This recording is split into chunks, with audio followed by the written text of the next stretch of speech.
Chapter 210 The Sea Gods Fate on the Sea Gods Island. Huo Yuao wanted to get the Tang Sect on track in 1 month, and wanted to get the plan that they devised the previous day underway. He also wanted to establish the Tang Sect subdivisions, so that he could focus on closed-door cultivation without any distractions. Furthermore, there was one more important thing to do before the big competition: obtain his Spirit Eye's 5th soul ring. The quality of soul beasts in the Great Stardo Forest was better than the Daluo Empire's Jinyang mountain range. As such, he was confident that he could find a suitable one if he spent enough time on the endeavor. He didn't care too much about the activity that his eldest senior brother had mentioned, and the young girl that he'd encountered that day had been thrown to the back of his head. Huo Yuao had always had one dream, which was to make the Tang Sect flourish and return to its original glory and splendor. This wasn't just because he was part of the Tang Sect and the Sect's secret techniques had been imparted to him, but because he felt an attachment to the Tang Sect. His dream was also because of Tanya. Tanya was the first person who Huo Yuao had ever called teacher, and even though Bei Bei had probably guided him more than Tanya, both her and Bei Bei shared a special place in his heart. He'd met them when he was in the most difficult and painful of times back in the day, and they had been the ones to bring Huo Yuao to Shrek Academy, who'd in turn taught him the Tang Sect's secret techniques. Huo Yuao would never forget that day, and it was from that day onwards that his life had been turned around. Huo Yuao had felt as agonizing and terrible as Bei Bei when Tanya disappeared. However, how could he display his own grief when Bei Bei was already so sad? Even now, there was still no news from Tanya. Huo Yuao could tell that his eldest senior brother's eyes always held a dash of faint anguish even when he was smiling. More than 2 years had gone by, and Bei Bei seemed a lot more mature for his age. Only he knew the amount of agony and torment he'd been languishing in over the past 2 years. The only thing that Huo Yuao could do for Tanya since he couldn't find her was attempt to accomplish her dream for her. This was the same dream that everyone in the Tang Sect shared, to restore its glory and splendor. Bei Bei had stayed strong and emerged from the initial pain and suffering because of this target. No matter how important his personal cultivation was, Huo Yuao would always prioritize the Tang Sect, and was willing to sacrifice and delay his cultivation without hesitation or regret. Huo Yuao could tell that Bei Bei had lost weight, but he didn't know how to console him, so all he could do was give everything he had for the Tang Sect. All he hoped for was that he could alleviate his eldest senior brother's burden and suffering with everything that he was doing. When Bei Bei came to visit Huo Yuao in the foundry a second time, he saw Huo Yuao carving a formation array with intense concentration in the distance. The youngest member of the Sea Gods Pavilion in its history was currently sitting on a wooden stool at the foundry's entrance. His clothes had been stained with all sorts of dirt and grease, and his hair was messy and unkempt, but there was only focus in his unnaturally sparkly eyes. Little junior brother has grown up. A gratified and pleased smile could be seen on Bei Bei's face, but something sparkly and translucent quickly appeared at the corners of his eyes. Where are you, Xiaoya? You're still alive, aren't you? The Tang Sect is on the right track. I'll search for you once I fulfill the promise I made. I'll search for you for an entire year if that's what it takes. I'll search for you for my entire lifetime if that's what it takes. I won't stop until the day I meet you, and if I never find you, then we'll meet again on my path to find you, even if that means it's in another world. He took a deep breath and forcefully suppressed the roiling emotions in his heart. He was the Tang Sect's eldest senior brother. He never wanted to let his junior brothers and sisters see his fragile and vulnerable side, at least not on the surface, and he would never want his negativity or grief to affect him. He tried his best even though he knew that it wasn't entirely possible. Bei Bei walked up to Huo Yuao and said softly, "Why are you still here, little junior brother? Go and wash up and change your clothes. We'll be heading back to the Sea Gods Pavilion soon." Yes, yes.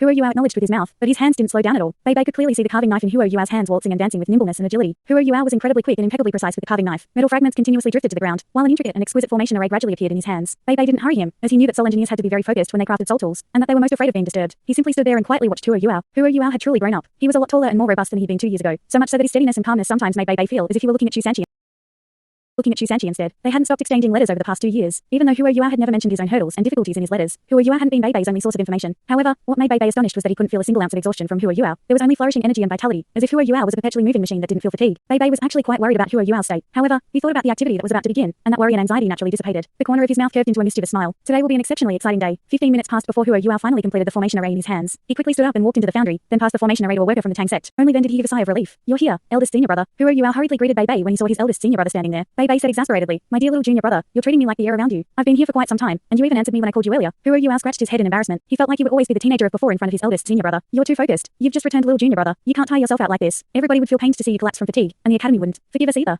Let's go. Go and wash up and then change into some clean clothes. We're heading back to the Sea Gods Pavilion." "Okay." Huo Yuao hurriedly went to take a bath before changing into a clean set of Shrek Academy's uniform. Bei Bei, Shusanqi, and Hikeitu were waiting for him when he finished. Shusanqi whistled when he watched a clean and refreshed Huo Yuao walk out and said, "Not bad, 6th junior brother. After 2 years of not seeing each other, you've become a real man." Hikeitu snapped, "What kind of appraisal is that? Are you saying that little junior brother wasn't a real man before?" Shusanqi chuckled and said, "What I mean is that it's time for 6th junior brother to find a girl." Hikeitu's face turned red, but it seemed like he'd suddenly thought of something. He glanced at Bei Bei as if he were asking for help and said, "Me? How about me?" Bei Bei laughed. "I don't know about that. It'll all be up to your own ability. However, I think that you should have some more self-confidence. If you're a little more thick-skinned, you'll have a greater chance of success." "Oh." Hikeitu's blushing cheeks weren't that obvious because of his tan skin. However, upon closer inspection, one would see that he becomes purple as an eggplant. Huo Yuao was both taken aback and curious when he saw the bashful look on his second senior brother's face. He walked up to his third senior brother and couldn't help but ask, "Eldest senior brother, third senior brother, what's going on with second senior brother? You guys are talking in riddles." Shusanqi chortled and said, "It's about the activity tomorrow. Let's go. We'll talk about it on the way. If we don't, we won't make it to the Sea Gods Pavilion in time for dinner." The 4 of them left the Tang Sect and proceeded along the streets of Shrek City. Bei Bei and Shusanqi were more familiar with the road, thus they led the pack. It was obvious that they spent a lot less time walking, compared to Huo Yuao when he tried to find his way here on his own. What activity is it, exactly? Huo Yuao hadn't really thought too much about it at first, but after witnessing Hikeitu's conspicuously unnatural state, his youthful curiosity had been piqued. Shusanqi said, "Let me tell you a joke, little junior brother. As there's 4 of us, it's quite relatable. What's it got to do with tomorrow's activity?" Huo Yuao asked skeptically. Shusanqi replied, "Nothing at all." Bei Bei laughed and said, "Can you not see, little junior brother, that he's trying to change the topic and talk about other things? He doesn't want to tell you." Shusanqi sincerely said, "It's for your own good. Can't you see that Hikeitu has become stifled and taciturn? I believe that you'll be like him if you know what the activity is about. It's not my fault that the 2 of you are still virgins. What's this got to do with being virgins?" Huo Yuao suddenly felt that something was amiss. Bei Bei said seriously, "Don't look down on virgins. I'm also a virgin. Ahem. Actually, me too. At least, I'm one in spirit." Shusanqi immediately tried to explain himself. Bei Bei muttered contemptuously, "You, would Nanan reject you like she does if you were still a virgin? You still have the shame to laugh at others. I want to see how you pass this hurdle tomorrow." Shusanqi was utterly destroyed by Bei Bei's words, and his face immediately turned gloomy and depressed. Huo Yuao played the good Samaritan in the end and hurriedly said, "Weren't you about to tell us a joke, second senior brother? Come on and tell us." Shusanqi's personality didn't have many merits, but his skin was really thick. If not, he wouldn't have been able to keep it with Jiang Nanan for so long without giving up. He suddenly became invigorated when he heard Huo Yuao's question. "This joke.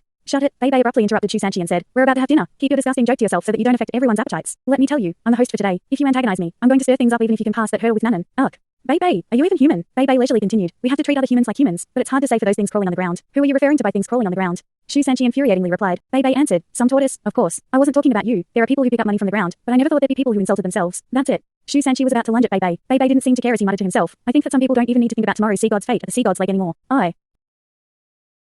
Shu Sanchi stopped in his tracks resentfully. Forget it. I'm a magnanimous and accommodating person, so I won't fuss with you. But seriously, you have to help me tomorrow. If I fail one more time, I'll lose all my confidence. Bei rolled his eyes and said, your skin is thicker than the city wall. Is it really possible for you to lose your confidence? I'm not sure who that was last night, but that person told me that he would never stop until he got what he wanted, no matter what he had to do. However, I'm quite curious. What did you do to Nanan all those years ago? You've been nice and decent to her over the past 2 years, yet why won't she accept you? I've asked her privately before, but she still wouldn't tell me anything. Shu Sanchi replied solemnly. Then, I can't say anything either. Otherwise I won't have a chance at all. The smile on Hua Yuao's face became wider as he watched his brothers bicker and banter. It feels great to be home. Eldest senior brother and third senior brother are still the same. However, he suddenly realized something, and cut into the conversation from the side. Eldest senior brother, what's this sea god's fate on the sea god's lake that you just mentioned? Bei chuckled and replied, that's tomorrow's activity. You'll have to work hard. Little junior brother, Hua Yua pulled a long face and said, you still haven't told me what the activity is about. Eldest senior brother, how can I work hard? Shu Sanchi chimed in. 2 words are enough to describe it. Blind date. Blind date? Hua Yuao's eyes widened. What blind date? Shu Sanchi replied, you don't understand. It means finding a girl for yourself. Do you understand now?